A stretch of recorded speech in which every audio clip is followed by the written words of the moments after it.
भारत का भूगोल या भारत का भौगोलिक स्वरूप से आशय भारत में भौगोलिक तत्वों के वितरण और इसके प्रतिरूप से है, जो लगभग हर दृष्टि से काफी विविधतापूर्ण है। दक्षिण एशिया के 3 प्रायद्वीपों में से मध्यवर्ती प्रायद्वीप पर स्थित यह देश अपने 32,87,263 वर्ग किमी क्षेत्रफल के साथ विश्व का 7वां सबसे बड़ा देश है। साथ ही लगभग 1.4 अरब जनसंख्या के साथ यह पूरे विश्व में द्वितीय स्थान पर सबसे अधिक जनसंख्या वाला देश भी है।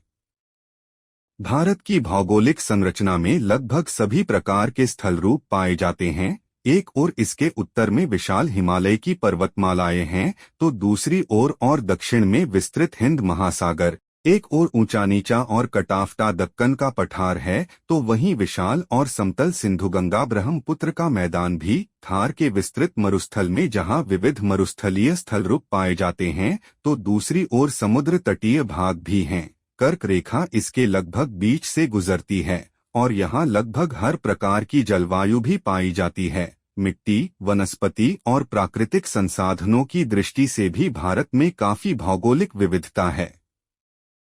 प्राकृतिक विविधता ने यहाँ की नृजातीय विविधता और जनसंख्या के असमान वितरण के साथ मिलकर इसे आर्थिक, सामाजिक और सांस्कृतिक विविधता प्रदान की है। इन सब के बावजूद यहाँ की ऐतिहासिक सांस्कृतिक एकता इसे एक राष्ट्र के रूप में परिभाषित करती है। हिमालय द्वारा उत्तर में सुरक्षित और लगभग 7,000 किलोमीटर लंबी समुद्री सीमा के साथ हिंद महासागर के उत्तरी शीर्ष पर स्थित भारत का भूराजनैतिक महत्व भी बहुत बढ़ जाता है और इसे एक प्रमुख क्षेत्रीय शक्ति के रूप में स्थापित करता है।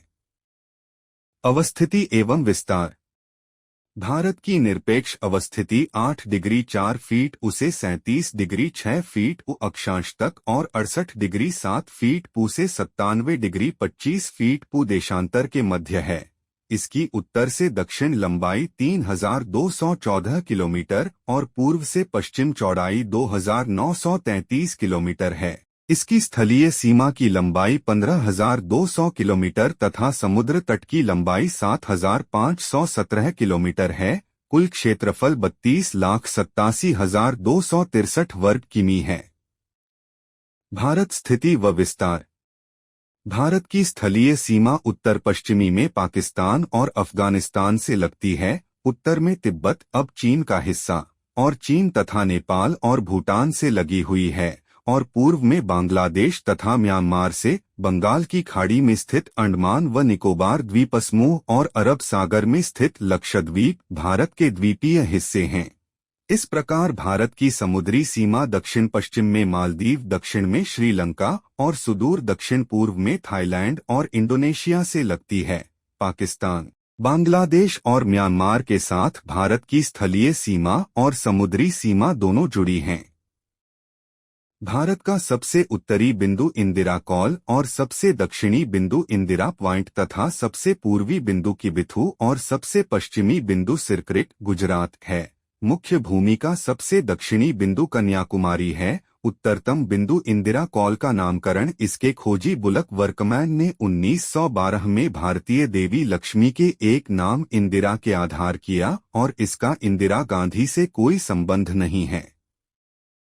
दक्षिण एशिया एक अनौपचारिक शब्दावली है जिसका प्रयोग एशिया महाद्वीप के दक्षिणी भाग के लिए किया जाता है। सामान्यतः इस शब्द से आशय हिमालय के दक्षिणवर्ती देशों से होता है। भारत, पाकिस्तान, श्रीलंका और बांग्लादेश को दक्षिण एशिया के देश या भारतीय उपमहाद्वीप के देश कहा जाता है, जिसमें नेपाल और भूटान को भी शामिल कर लिया जाता है। सन 2007 अफगानिस्तान भी इसका सदस्य देश बन चुका है।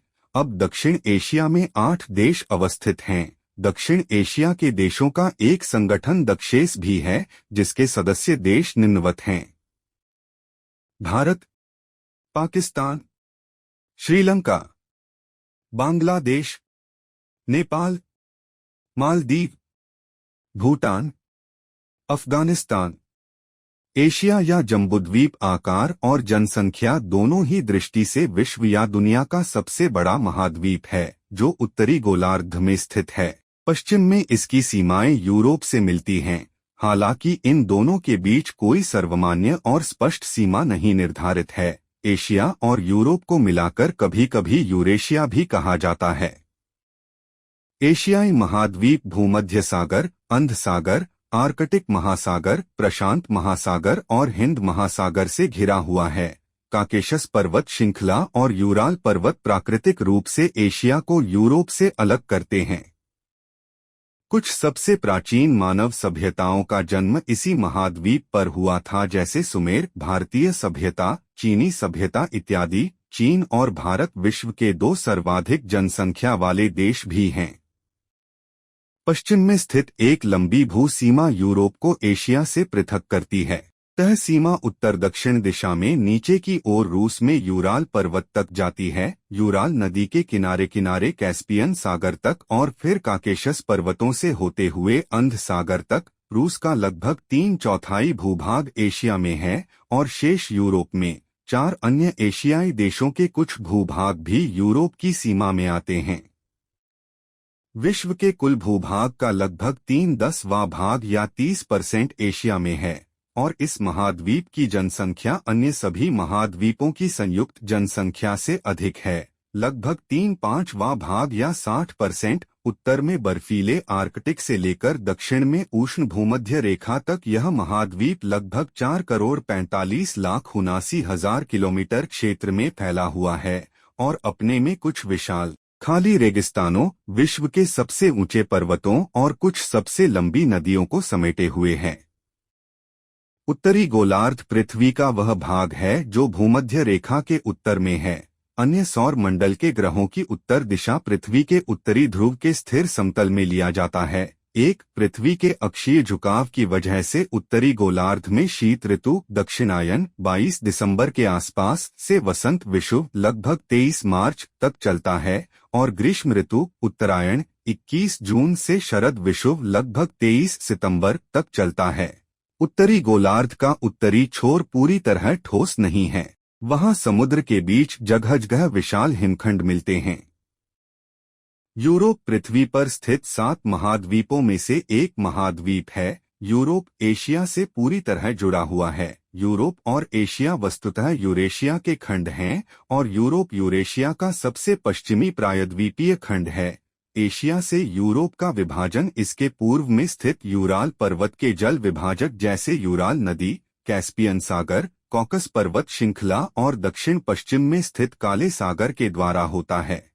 यूरोप के उत्तर में आर्कटिक महासागर और अन्य जल निकाय, पश्चिम में अटलांटिक महासागर, दक्षिण में भूमध्य सागर और दक्षिण पूर्व में काला सागर और इससे जुड़े जलमार्ग स्थित हैं। इस सब के बावजूद यूरोप की सीमाएं बहुत हद तक काल्पनिक हैं और इसे एक महाद्वीप की संज्ञा देना भौगोलिक आधार पर कम, सांस्कृतिक और ऐतिहासिक आधार पर अधिक है। ब्रिटेन, आयरलैंड और आइसलैंड जैसे देश एक द्वीप होते हुए भी यूरोप का हिस्सा हैं, पर ग्रीनलैंड उत्तरी अमेरिका का हिस्सा है। रूस सांस्कृतिक दृष्टिकोण से यूरोप में ही माना जाता है, हालांकि इसका सारा साइबेरियाई इलाका एशिया का हिस्सा है। आज ज्यादातर यूरोपीय देशों के लोग दुनिया के सबसे ऊंचे जीवन स्तर का आनंद लेते हैं। दोस्तों, अगर हमारी वीडियो अच्छी लगी हो तो वीडियो को लाइक, शेयर एंड सब्सक्राइब कर